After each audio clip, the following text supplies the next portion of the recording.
বইযোগ চিত্র বৈচিত্র্যে আপনাদের পড়ে শোনাচ্ছিলাম আহমদ ছফার বিখ্যাত বই বাঙালি মুসলমানের মন।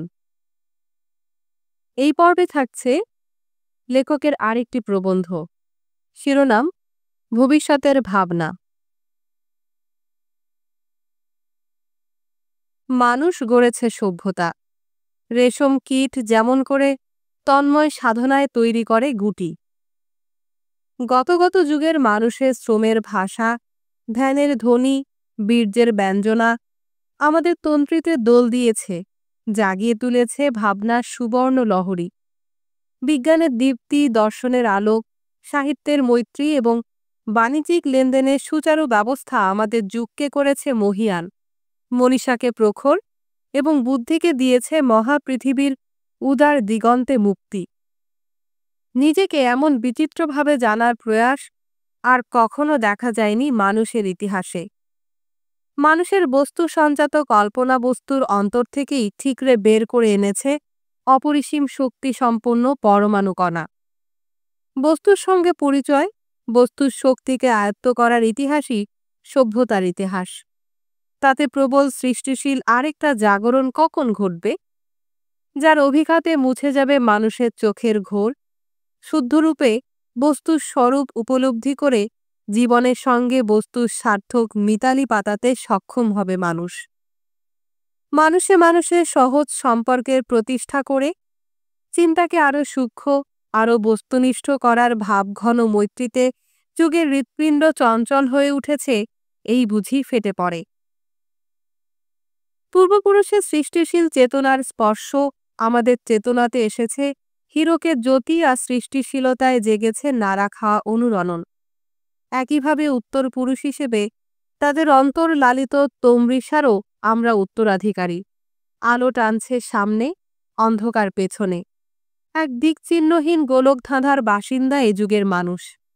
সভ্যতার মহিরুহে কি নতুন মুকুল ধরবে, নাকি প্রকৃতির স্নেহ বন্ধন থেকে মূল শুদ্ধ খসে পড়বে প্রবাল দ্বীপের মতো মানুষের গড়াই সভ্যতা? তা আমরা জানি না বলেই ভয়, জানি না বলেই সংশয়। উত্তরণের পথ হয়তো আছে, কিন্তু আনাড়ির চোখে ধরা পড়ার কথা নয়। বর্তমান মুহূর্তে মানুষের অসহায়তার দিকটাই প্রবল হয়ে চোখে পড়ছে। ইতিহাসের প্রত্যেক উত্তরণকালে অসহায়তাই জুগিয়েছে, সাহস, প্রেরণা দিয়েছে বাস্তবের মুখোমুখি কঠিন হয়ে দাঁড়াতে এবং মৈত্রী ভাবনায় উর্বরা করেছে মন। কিন্তু প্রত্যাসন্ন কাল সম্পর্কে নিশ্চিত করে কিছু বলবার জো নেই, কারণ যে কঠিন ভিত্তির ওপর দাঁড়িয়ে ইতিহাসের সংকটকালে লড়েছে মানুষ, তাই এখন টলটলায়মান। এখন প্রতিটি জাতি প্রাগৈতিহাসিক ডায়নোসরের মতো ভয়ঙ্কর হয়ে উঠেছে। পারস্পরিক হিংসা বিদ্বেষের গোড়ায় জল ঢালতে গিয়ে সারা শরীর অস্ত্রময় রণোন্মাদ ডাইনোসরকুল যেমন ভূপৃষ্ঠ থেকে নির্মূল হয়েছে, মানবকুলেরও তেমনি একটা সামগ্রিক বিপর্যয়ের সম্ভাবনা দেখা দিয়েছে বৈকি। ইতিহাসের অতীত থেকে মানুষ যুদ্ধ করে আসছে, কিন্তু পূর্বের যুদ্ধসমূহের ব্যাপ্তি ছিল সীমিত, বিশেষ জাতি এবং বিশেষ দেশের সীমানায়। তখনও মারণাস্ত্রের ব্যবহার হতো, দেদার মানুষ যেত মারা। বিধবা এবং পুত্রহীনা জননীর করুণ বিলাপ বাতাসে ধ্বনিত হতো। সমগ্র মানবজাতির বুকে তীব্র হলাহল মেশানো এত বড় একটা শক্তিশাল হয়ে কখনো দেখা দেয়নি যুদ্ধ। এরপর যদি যুদ্ধ লাগে, অবস্থা কি হবে? সভ্যতার ভিত্তিমূল ধসে যাবে কিনা, প্রতিটি শান্তিপ্রিয় পৃথিবীবাসীর চোখে একটা বেদনার্ত জিজ্ঞাসার চিহ্ন হিসেবে দেখা দিয়েছে। মানুষের হাতে যে পরিমাণ অস্ত্র জমা আছে, শুধু সেসবে সদ্ব্যবহার করলে আমাদের পৃথিবীর মতো কয়েকটি গ্রহকে জীবজন্তুহীন করে ফেলা মোটেও অসম্ভব নয়। যুদ্ধ যে লাগবে না এমন কথা কে বলতে পারে? বিজ্ঞান এবং কারিগরি বিদ্যায় উন্নত জাতিসমূহের সঙ্গে সঙ্গে জাগরণশীল জাতিগুলোও প্রতিরক্ষার ব্যয় বাড়িয়ে চলছে। জনসংখ্যার একাংশকে উপোস রেখে অস্ত্র ক্রয় করছে। কারিগরি বিদ্যা এবং বিজ্ঞানে অল্প স্বল্প দক্ষতা অর্জন করেছে এমন অনেক জাতি রাতারাতি পারমাণবিক অস্ত্রের অধিকারী হওয়ার জন্য কাপালিক সাধনায় মেতে উঠেছে। বিশ্বের দিকে দিকে জমছে প্রচণ্ড উত্তাপ, স্নায়ুযুদ্ধের তলায় চাপা পড়ছে শুভ বুদ্ধি। কোনো কোনো অঞ্চলের বিষ ধোয়া চোখে জ্বালা ধরিয়ে দিচ্ছে। অনুমান করতে কষ্ট হয় না ধোঁয়ার মধ্য থেকে আগুন জ্বলে ওঠার পুরোপুরি সম্ভাবনা বর্তমান। যদি তাই হয়, সমগ্র জাতির জনসাধারণের কল্পনাকে খাটো করে অথবা জাতিকে উপোস রেখে হিংসা প্রতিহিংসার ওমেতা দেয়া যে বোমাগুলো কোটি কোটি মুদ্রা ব্যয় করে তৈরি করা হচ্ছে, সেগুলোর কি ব্যবহার হবে না? যদি না হয়, অপর্যাপ্ত অর্থ এবং মানুষের এযাবৎকালের বস্তুবীক্ষণে সবচাইতে সূক্ষ্ম সিদ্ধি যাতে মিশেছে, সে মহামূল্য পারমাণবিক বোমা ইত্যাদি দিয়ে মহামান্য রাষ্ট্রনায়কেরা কি ব্রেকফাস্ট করবেন? একদিকে গ্রহান্তরের শ্যামের বাঁশি, আরেকদিকে বিনাশের সর্বনাশা ইঙ্গিত। দুমেরুর কোন দিকে তাকাবে মানুষ? প্রত্যাশা নিয়ে অভাবনীয় সাফল্যের চূড়োর পানে তাকাতে দোষ নেই, কিন্তু ইতিমধ্যে যদি যুদ্ধ লেগে যায়, পারমাণবিক অস্ত্র ছোড়াছুড়ি হয়ে যায়, তাহলে তো সবকিছু রীতি। আবার নৈরাশ্যবাদের সঙ্গে প্রেম জমিয়ে ধীরে ধীরে অজগরের শ্বাসের টানে ছুটে চলা ভয়ার্ত হরিণের মতো এগিয়েও একই পরিণতিতে পৌঁছানো যায়। সুতরাং বিনা আয়াসে ভাবা যায়, রেশম কীটের মতো নিজের গড়ার সভ্যতার আবেষ্টনীর মধ্যে নিজেরই উদ্ভাবনী শক্তির তাপে জ্বলে পুড়ে ছারখার হয়ে যাবে মানুষ। কিন্তু মানুষ মানুষই, রেশম কীট নয়। সামগ্রিকভাবে মানুষকে চূড়ান্ত পরিণতির দিকে ধাবিত করছে যে শক্তি, সে হলো মানুষের শ্রম, সাধনা, জ্ঞান এবং বিজ্ঞান। বিজ্ঞানের পথ ধরে চিন্তা করলে মানব সভ্যতার নতুন প্রত্যুষের কল্পনা করে চাঙ্গা হয়ে ওঠা যায়। আবার দান্তের নরকেও অবতরণ করা যায়। কোন পথ কাঙ্ক্ষিত? স্বভাবতই মানুষ কল্যাণ চায়। অপরের কল্যাণ চাইবার মতো উদারতা এবং দূরদৃষ্টি অনেকের নেই, একথা সত্য। কিন্তু মানুষ নিজের কল্যাণ, নিজের দেশের, নিজের জাতির, নিজের দলের কল্যাণ অবশ্যই চায়। এমনকি যুদ্ধ করার পেছনেও থাকে মানুষের আত্মকল্যাণবোধ। এই আত্মকল্যাণবোধের তাড়নায় জাতিসমূহ সামরিক খাতে ব্যয় বৃদ্ধি করেছে, জনসংখ্যার একাংশকে উপোস রেখে পারমাণবিক অস্ত্র তৈরি করেছে। অতীতে জাতিসমূহ উকট আত্মকল্যাণবোধের তাগিদেই যুদ্ধ করেছে এবং বর্তমানেও সে একই বোধের উগ্র উন্মাদনায় যুদ্ধের সম্ভাবনা প্রবল হয়ে উঠেছে। যুদ্ধের ইতিহাস মানুষের খণ্ডিত কল্যাণবোধের ইতিহাস। আদিতে গোত্র দেবতাদের নামে, পরে ধর্মের নামে, তারপরে দেশের নামে, নীতির নামে, দর্শনের নামে একটানা মানুষে মানুষের সংঘাত চলেই আসছে। অতীত ইতিহাসের রক্তমাখা অধ্যায়গুলোর দিকে তাকালে মানুষের ভেদবুদ্ধিজনিত অজ্ঞতা স্পষ্টতই চোখে পড়ে। কি ঠুনকো কারণেই না এক একটি জাতি সংগ্রাম করেছে, যে দেবতা, ধর্ম, নীতি, দর্শন এবং সাম্রাজ্যের জন্য অপরের রক্ত নিয়েছে এবং নিজের রক্ত ঢেলেছে মানুষ, তার প্রায় সবগুলো আজকে অর্থহীন হয়ে পড়েছে। পূর্বযুগের বিশ্বাস, নীতি, মূল্যবোধ, দর্শন এবং জীবন চেতনা সম্পূর্ণভাবে পাল্টেছে। মানুষের সাধনা, শ্রম এবং প্রতিভা, স্নিগ্ধ সাহস বিশ্বের এবং জীবনের প্রতি নতুন দৃষ্টিতে তাকাতে অনুপ্রাণিত রয়েছে। তার ফলে পুরনো চিন্তার খাত বদলে নতুন প্রবাহে ধাবিত হয়েছে মানুষের চেতনা। দ্বিতীয় মহাযুদ্ধের সময়ে হিটলার জার্মান জাতিকে আর্য সাম্রাজ্য এবং মুসোলিনি ইতালিয়ানদের পবিত্র রোমান সাম্রাজ্যের প্রতিষ্ঠার উন্মাদনায় মাতাল করতে পেরেছিল বলেই দ্বিতীয় মহাযুদ্ধ এত ভয়াবহ রূপ নিয়েছিল। আজকের দিনে যে কোনো সুস্থ মস্তিষ্ক বিবেক সম্পন্ন জার্মান কিংবা ইতালিয়ান হিটলার মুসোলিনিকে শুধু উন্মাদ ছাড়া কিছুই মনে করবে না। মানবজাতির লিখিত এবং অলিখিত ইতিহাসের 4 ভাগের 3 ভাগ এমনই পাগলামোতে ঠাসা। তাতে করে বিঘ্নিত হয়েছে মানুষের বিকাশ। সুস্থ সক্ষম ব্যক্তিরা সমরক্ষেত্রে নিহত হয়েছে। জাতিতে জাতিতে সহযোগিতার পথ রুদ্ধ হয়েছে। একপেশেভাবে বেড়েছে বুদ্ধি, বিজ্ঞানীদের সাধনায় এসেছে বাধা, মানবতাবাদীরা নির্যাতিত হয়েছে।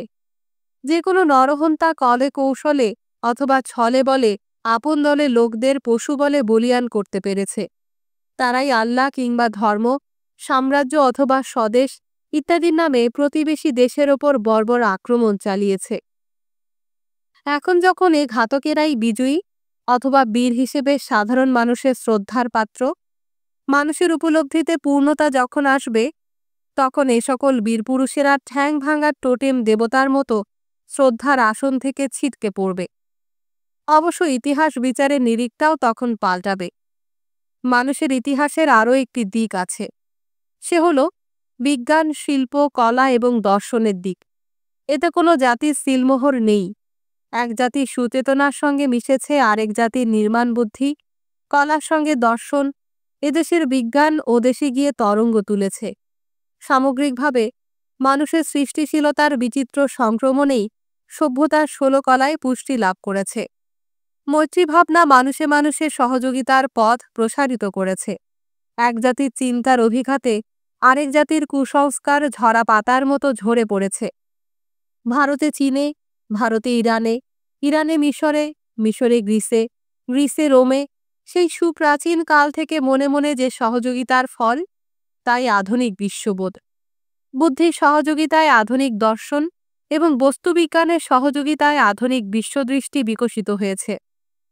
আধুনিক জগতের রূপায়ণে ৮ কি ১০ জন মৌলিক আবিষ্কারকের দান অসামান্য হলেও বহু দেশের, বহু যুগের চিন্তা, মনন এবং আবিষ্কারের ফসল মন্থন করতে পেরেছেন বলেই তারা মানুষের বাস্তব সিদ্ধিকে আরও ১ কি ২ ধাপ এগিয়ে নিয়ে যেতে সক্ষম হয়েছেন।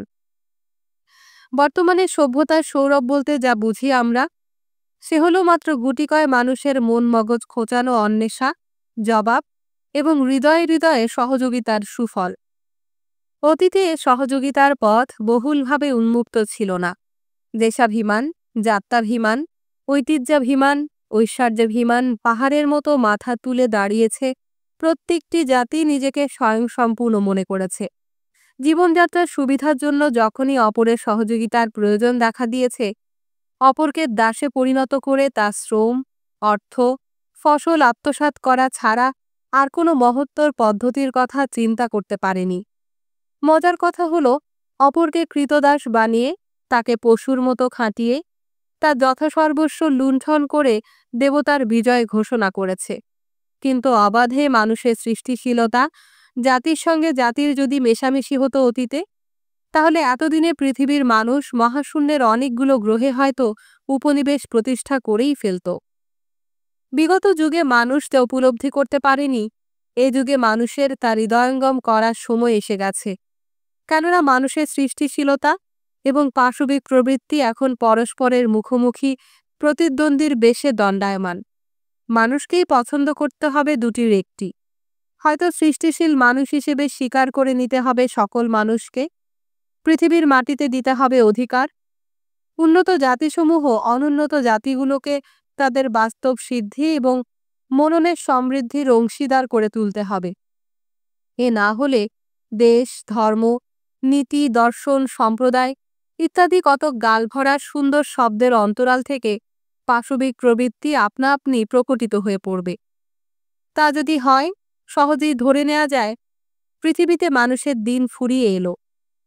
পারমাণবিক অস্ত্রের অধিকারী রাষ্ট্রগুলোও ধীরে ধীরে এই সত্য উপলব্ধি করছে। এক জাতি ও এক বিশ্বের চেতনা দেশে দেশে আলোড়নের মতো ছড়িয়ে পড়ছে। শুভবুদ্ধি এবং কল্যাণ চেতনার নিরিখে পৃথিবীর ক্রমবর্ধমান উত্তাপ প্রশমিত করা সম্ভব। কিন্তু বর্তমানেও পৃথিবীর জাতিসমূহের চালিকা শক্তির পেছনে যতটুকু রয়েছে কুসংস্কার, ততটুকু সুচেতনা নেই। জ্ঞানবিজ্ঞানে উন্নত জাতি অনুন্নত জাতির সম্পদ লুট করছে।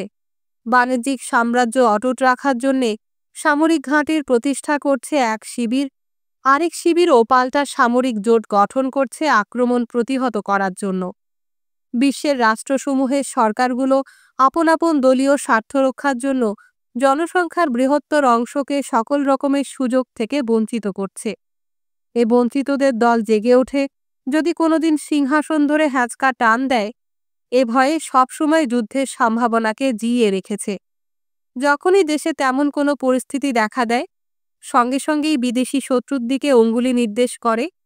দেশপ্রেম, জাতিপ্রেম, ধর্মপ্রেম ইত্যাদির নামে পত্রিকা, রেডিও, টেলিভিশন এসবের মাধ্যমে অত্যন্ত নিপুণতার সঙ্গে বিজাতি বিদেশির বিরুদ্ধে প্রচার অভিযান চালিয়ে জনসাধারণের মন এমনভাবে বিষিয়ে দেয় যে জাতিতে জাতিতে সহযোগিতার কথা বলে যারা, তাদেরকে অতি সহজে দেশদ্রোহী, জাতিদ্রোহী এবং ধর্মদ্রোহী বলে চিহ্নিত করতে ক্ষমতাসীন দলের বিন্দুমাত্র বেগ পেতে হয় না।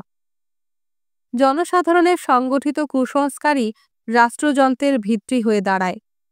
কুসংস্কারের সঙ্গে আপোষ করে যারা ক্ষমতা দখল করে তারা সমগ্র জাতিকে নরহত্যার প্রচণ্ড উন্মাদনায় মাতিয়ে রাখে।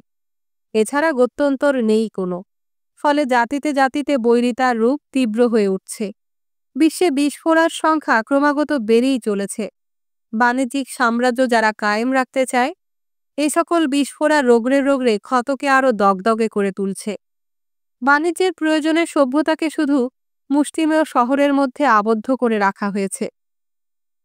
মানুষকে যন্ত্রের সেবায় নিয়োজিত রেখে যন্ত্রের দাস করেছে।